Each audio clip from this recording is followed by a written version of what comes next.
Hey everybody, Captain C.A. Richardson here from FlatsClass YouTube, and welcome back. Today we're going to learn about the 5 reasons you're still struggling to catch fish. That's right, this video is going to show you what not to do.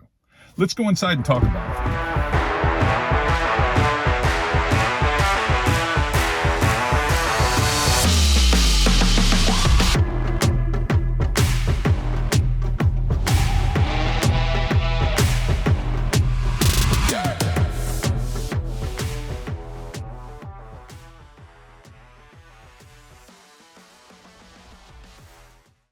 Okay, we're inside the studio here. Let's talk about these 5 reasons why you're not catching more inshore fish. They're more like influences, if you will. And I'm going to talk to them in the terms of the amount of emphasis that you put on these reasons versus the impact it has on your inshore fishing. And I made a graph here. That's where I'm going to focus. So the first category that I want to focus on is going to be right here, tackle and gear. This is something we all get excited about. You know why? Because it's a sugar high. I bought a brand new rod. I bought a $25 swim bait. I've got a $300 fishing reel. We all believe that somehow that is going to equate to better, more impactful fishing results on the water. And I'm here to tell you, after 25 years in the field as a professional guide, that is not the case at all. It is not the case. Expensive tackle, gear, boats, what have you, really means nothing to the fish that you're targeting. I mean, nothing at all. You still have to have the know-how, the plan, and the ability to adapt to really make any of it work. Whether you're that thrift angler or you're that guy that's got to have the best of the best, it will not matter. Let me give you a quick analogy. A lot of people that play golf, I used to play golf, believe if you spend the extra money on a putter or the extra money on a number 1 driver or some slick wedge, that this will shave 4, 5, 6 strokes off your game. Well, if you buy all 3, you might be in a whole nother handicap zone. The reality is you still suck at golf. And it didn't really matter that you bought the nicer gear. Your swing is still terrible. It's terrible. And you make bad decisions and you take unnecessary risks. That's why you're not a good golfer. I've got to admit that if you do buy expensive gear, there is somewhat of a placebo effect that will make you maybe have a little bit more confidence. And if you catch fish or 2, all of a sudden you relate that to the actual gear that you used. But in the end, when you take all the averages, I would say 65%, maybe 70% of us put emphasis on buying new gear, new technology. But the overall impact is probably 30% or less in your fishing. And when I say less, I mean less. All right, next, I think we're probably going to talk about zone strategy. That's something that we do put a lot of emphasis on. The next area, zone strategy. Zone strategy is the actual fishing spot that you're going to fish. Now, most of us put a lot of emphasis on that, at least 1 and 2. I'd say 50% of us will put emphasis on this because, again, it's the fun part. If you do it right, this is going to contribute like 75, 80% of your impact successfully catching fish. But here's where we fall short, our approach to the zone. Our approach to the zone is much too fast. We're anxious to get in there. You should stop cautiously well short. Survey and analyze everything you see as you get up there, because there's going to be a spot within the spot that's going to be very, very good. You have to understand that. So you got to focus on that. You got to recognize both the positive and the negative clues that you're gonna have as you move up there. That might be bird activity, mullet activity, could be dust-offs, could be wakes. There's going to be a spot within the zone that is better than most. If you have a plan, stay with the plan. You've got to have that plan. That's one of the most important things, because if you have a plan, you have data. And that data will make you make clean, clear decisions. You'll know when the tide's going to change. You know what the expected weather conditions are. You know when the salooner period's going to happen. You know all of this stuff. It's going to happen. So that type of information keeps you from feeling, gosh, I'm in the wrong place at the wrong time. I know it. And you get this urge to rabbit. What does that mean? That means run to some other spot, which, by the way, you don't have a plan for that either. And without having a plan for that, you spend a lot of time helter-skelter, spraying and praying, hoping that you're going to catch fish, and you really struggle. I mean struggle. So, if you want to put some serious emphasis on one of these, what I'm going to say, categories, zone strategy would be one that I would want to put a lot of max emphasis on if I want to have a great impact. Now, the one thing that'll make that zone strategy a lot easier is this one right here, plan and prep. Let's talk about that. Planning and prep. This column here, only 1 in 5 anglers take the time to plan and prep properly, even though it can exponentially help their impact, their results. It's foolish not to do it. What do I mean by that? You have to gather as much data as you can. That's weather, tide, salooner, seasonal tendencies. All of that, you have to collect all this information. What that does, it allows you in the moment to make good, sound decisions based off the intel. You're not guessing anymore. It's like, wow, nothing's happening here. Tide doesn't seem like it's moving. When does the tide move? And then you're sitting there on your phone, or you're trying to go to your electronics, you're trying to figure all that out. You would know this if you did a little bit of research or homework ahead of time. It's important. Formulate the night before plan A and plan B, okay? It's important to know where you're going and then have a contingency plan if it doesn't work out. Maybe that expected weather condition has changed, so now plan B is in effect. Plan B, you start fishing plan B like you would plan A. Plan C, honestly, is never really needed because that's more of an audible, like a football reference, if you will, that you're going to make on the fly based on what you learned off A and B. So don't worry about scripting the whole day. You're not going to be able to do that. You have to think on your feet in the moment, make those adaptations. But if you have a loose plan, you're going to be way more successful. All right, the other thing I would say is prep. You want to take most of the clutter out of your mind. So whether you're over here rigging up fishing rods, you're out like I would be in my driveway preparing my vessel, maybe it's kayak for you, what have you.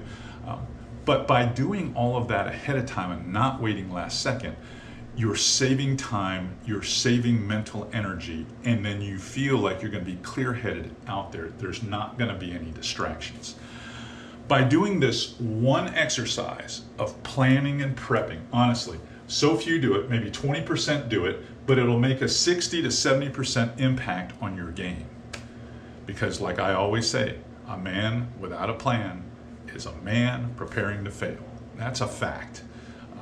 It's one of these columns that we should move down here to max emphasis because it sets up everything else. I mean, literally everything else. Now, before I talked about adapting, let's talk about something that's going to sting a little bit because I'm going to poke you here. It's bad habits. Okay, I told you this was going to sting. It's going to sting because more than half of us participate in these bad habits. I'd say 60% emphasis is put on this because we think in our head that this is going to increase our odds of catching fish. It's because we're lazy. We want a cheat code. Guess what? There is no cheat code. The only thing that is constant in inshore fishing is change. That's it. Just change. And that changes day to day, hour to hour, minute to minute. So, what are some of the bad habits? I would say, for sure, no planning, no prep, because now you have no confidence in what you're doing. You're just spraying and praying, like I said earlier.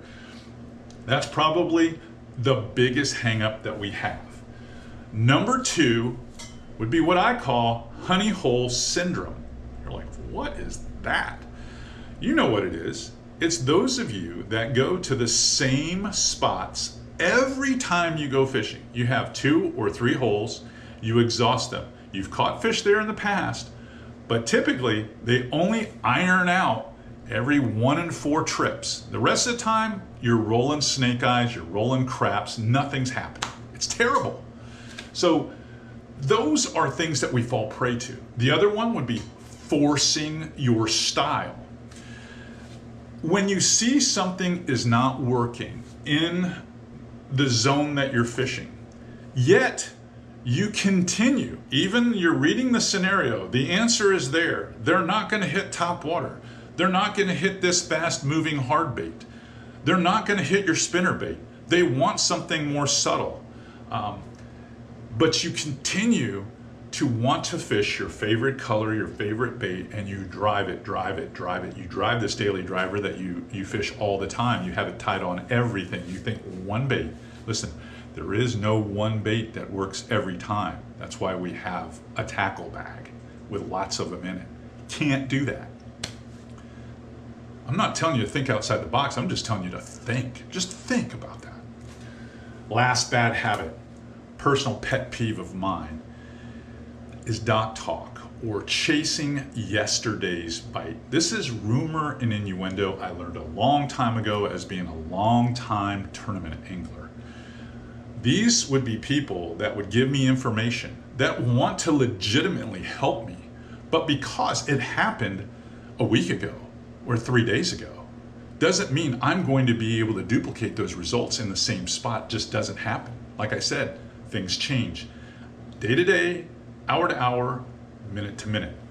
If you're getting your information out of the outdoor section in the Sunday paper and you're fishing on Wednesday, it's probably too late, because they took that information from the week prior to that. So it's been way too late. If you're reading, they're fun to read, okay? The little regional fish mags that have the pictures in it and everyone's got a photo contest and all that stuff. It's great to have an idea of seasonal tendencies, but it's not gospel. It's not where the fish are in the moment. That minute, they're not there.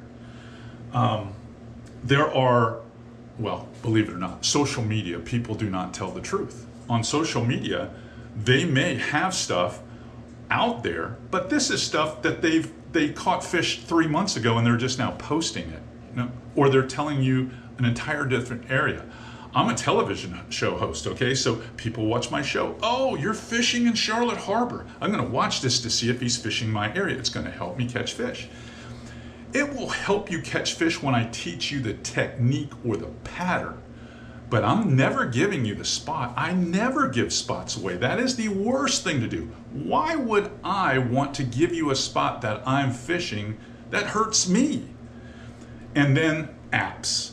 People will buy into this app and Navionics and all this stuff where they crowdsource information and members are posting stuff. Oh, I caught one here and I caught them. You got to remember, a lot of those people are catching fish that you wouldn't want to catch anyway.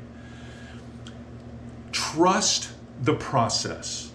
Learn the knowledge of how to find fish, how to catch fish, how to have your spots. Don't chase yesterday's bite. Don't believe in dock talk. Focus on what you know based off the data you've collected and what you're doing in the moment.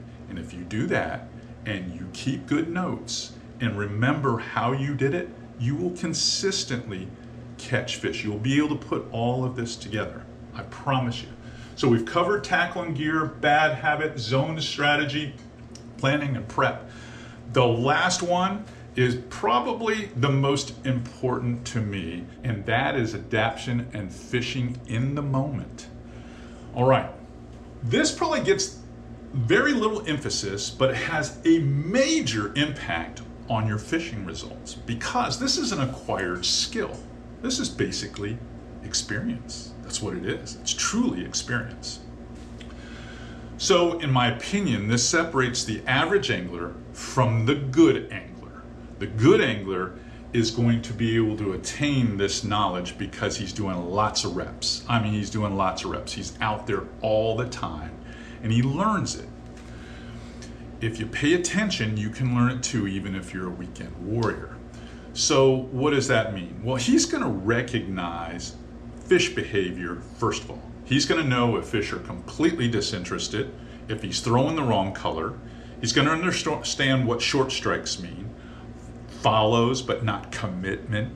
All those little things, he's going to know that he's going to have to make an adjustment to his tackle, his presentation, his cadence with the rod and reel. And that's what makes good anglers good. Those simple things.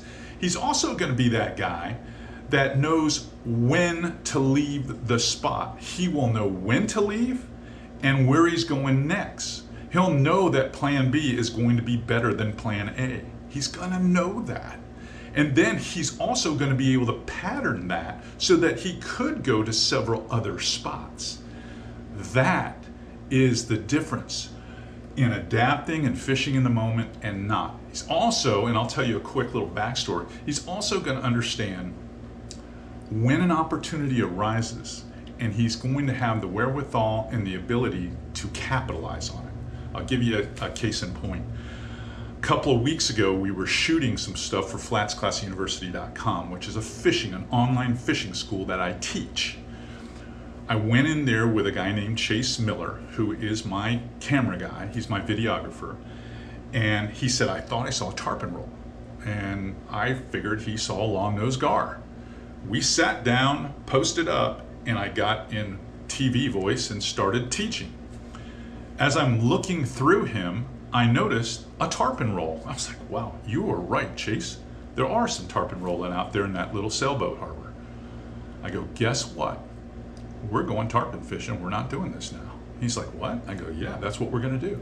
I reached under the gunnel, made a quick switch, up my leader weight.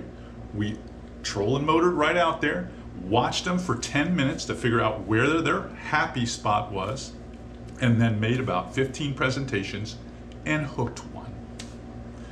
That is the ability to understand when you can take advantage of a situation. It's really that simple. Hey, if you enjoy what I'm teaching here, I guarantee you're going to enjoy FlatsClassUniversity.com even more. We go much more in depth on a regular basis, like an everyday basis almost, on this exact thing. We've got a great community over there with great tackle discounts at SodiumUSA.com. And you get a lure every month that I teach you how to use. All right, that's all I've got for you today. Until next time, you guys keep those rods bent and I'll keep the videos coming.